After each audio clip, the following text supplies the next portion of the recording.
მოთმინებითა თქვენი და მოიპოვეთ სულნი თქვენი. თუ ადამიანს მოთმინება არ აქვს, როგორც წესი, მარადილ სიცოცხლეს ვერ აღწევს. ამის მაგალითი თავად ქრისტემ გვაჩვენა. აი როგორ უნდა ისწავლო მოთმინება, თუ შევიწროებული არ ახარ. აი წარმოგიდგენიათ, რომ ადამიანი მარტო ცხოვრობს და არავინ არ ავიწროებს და ყველაფერი აქ რაც ჭირდება რა. რაც ჭირდება, თავის თავს იქმაყოფილებს, მიდის, მოდის, ფული აქ რაღაცა ასე შემდეგ.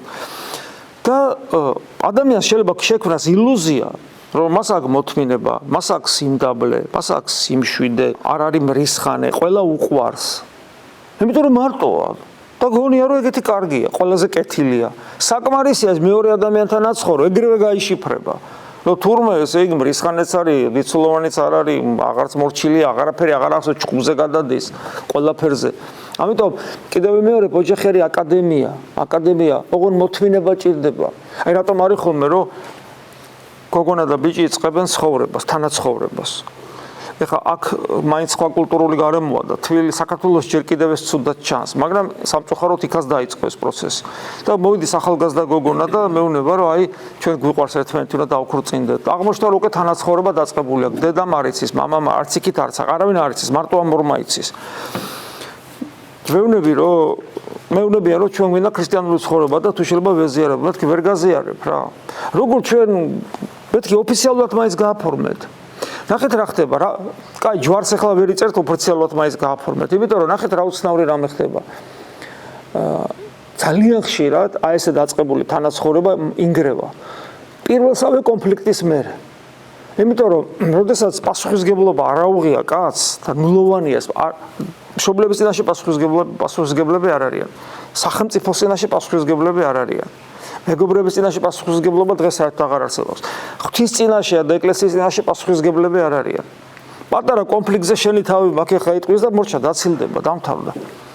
არადა რამდენი, ვისაც ახლა ოჯახი ქონია და წლები გაგვივლია, რამდენი ცრემლი, ტკივილი, შრომა, მიმტევებლობა, დაღლა, მოთმინება, სიმდაბლე, მორჩილება, თავის დამდაბლება გვჭირდება იმისათვის ოჯახები შევინარჩუნო. გასმით? აი ესა და თუ ამას ადამიანი გაცნობიერებულად აკეთებს ქრისტესთვის, ჩვენი გული იხსნება საღვთო მადლისათმის. ჩვენ ხო ქრისტიანები ვართ, ქრისტიანი რითი განსხვავდება არა ქრისტიანისაგან? რითი განსხვავდება? ტაძარში მოს ანთელს და ანთებს? არა. ქრისტიანი იმით განსხვავდება არა ქრისტიანისაგან. განსაკუთრებულად მართლმადიდებელ ქრისტიანზე ვსაუბრობთ, იმიტომ რომ მართლმადიდებლობაში არის შენარჩუნებული, შენახული მთელი სისავსე იმ მისტიკისა, იმ საიდუმლოებისა, რომელიც ქრისტემ მოციქულებს გადასცა. მთელი სისავსეა შენარჩუნებული. და რითი განსხვავდება ქრისტიანი არა ქრისტიანისაგან? ამ საიდუმლოებას ჩვენ გულში ვატარებთ. ამ მისტიკას გულში, ჩვენ იცით გულში ზეცას ვატარებთ. პირდაპირ გაგებით, არა მეტაფორულად. ჩვენს გულშია მამა, ძედა, სული წმინდა. გესმით? ჩვენში ღმერთი ცხოვრობს. ჩვენ ღვთის ტაძარნი ვართ. ეს არის ქრისტიანული სწავლება, ამას გვასწავლის ქრისტე, უფალი, მოციქულები, წმინდა მამები, ეკლესია თავის 2000 წლოვანი გამოცდილებით. ჩვენ ვიცით გზა, როგორ გაიღოს ჩვენი გული ღმერთისათვის. მაგრამ არ არის საკმარისი თეორია, არც მარტო ღმერთთან კომუნიკაციის მცდელობა, თუ ეს, ანუ ღმერთთან კომუნიკაციის მცდელობა, რომ ჩემი გული მისთვის გაიხსნას, არ დადასტურდა ადამიანთან ურთიერთობაში. ჩემი ღმერთთან ურთიერთობის სინამდვილე და სისწორე დასტურდება ადამიანთან ურთიერთობაში და ადამიანთან ურთიერთობაში მხოლოდ იმ შემთხვევაში, თუ ამ ადამიანთან მჭიდროს პასუხისგებლიანი ურთიერთობა მაქვს და ესეთი ურთიერთობა ყველაზე ძლიერი არის ცოლსა და ქმარს შორის და მონასტერში. ესმით რა შეესაბამება. ამიტომ თუ ადამიანი ამ მეორე მხარეს მოკლებულია, ის მისტიური მხარე შეიძლება აღმოჩნდეს საცდური და ხიბლი. ანუ ადამიანს ეგონოს რომ ღმერთთან ურთიერთობა აქვს და სინამდვილეში ეშმაკთან მქონდეს ურთიერთობა, იმიტომ რომ თუ მას ღმერთთან ურთიერთობა აქვს, ეს მხოლოდ მოყვასთან ურთიერთობაში, განსაკუთრებულად იმასთან, რომელსაც ვერ გაექცევა, ცოლი და ქმარი ერთმანეთს ვერ გაექცევა, ერთ სივრცეში არიან. და მონასტრიდან ვერ გაიქცევი, ერთ სივრცეში ხარ. ანუ ოჯახი ერთის და მეორეთ. მხოლოდ ოჯახში შეიძლება ადამიანი დარწმუნდეს, რომ მას ქრისტესთან სწორი ურთიერთობა აქვს. ამიტომ უფალი ორ მცნებას გვაძლევს, რომელიც ერთმანეთის გარეშე არ არსებობს.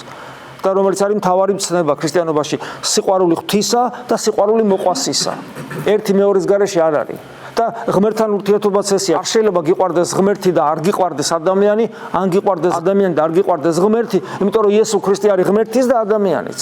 და აი ამ დიდებულებას ჩვენ შიგნით ვატარებთ, რომლის ლუსტრაცია და თუ ვატარებთ და ამაში ზიარების ნაყოფი და სწორი ლოცვის ნაყოფი ჩვენ ის არის რომ ჩვენ და ნათლობის ნაყოფი ის არის რომ ჩვენში ღმერთი ცხოვრობს და თუ ჩვენ ღმერთს ვატარებთ, მაშინ ეს უნდა გამოვლინდეს ოჯახში.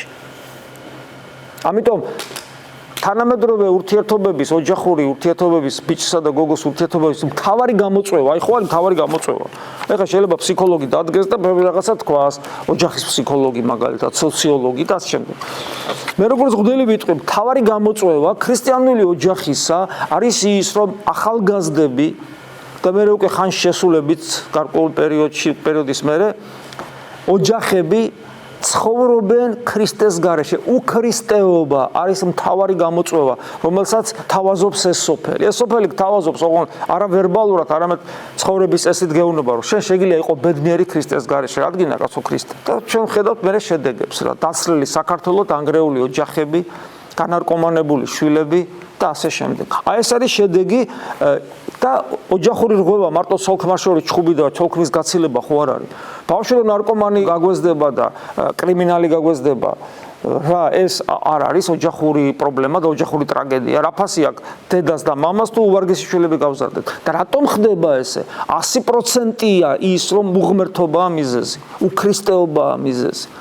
და კიდევ ვიმეორებ, თანამედროვე სამყაროს მთავარი ინსტრუმენტი ჩვენ საწინააღმდეგო ბრძოლაში არის ის, რომ ამ თავისთავად აგვანახოს როგორც დიდებულებამ და ესე იგი სიხარულის და ბედნიერის მომცველმა რაღაცა სისავსებ, აი ესე დაგვანახოს თავი, რომ ქრისტე დავივიწყო.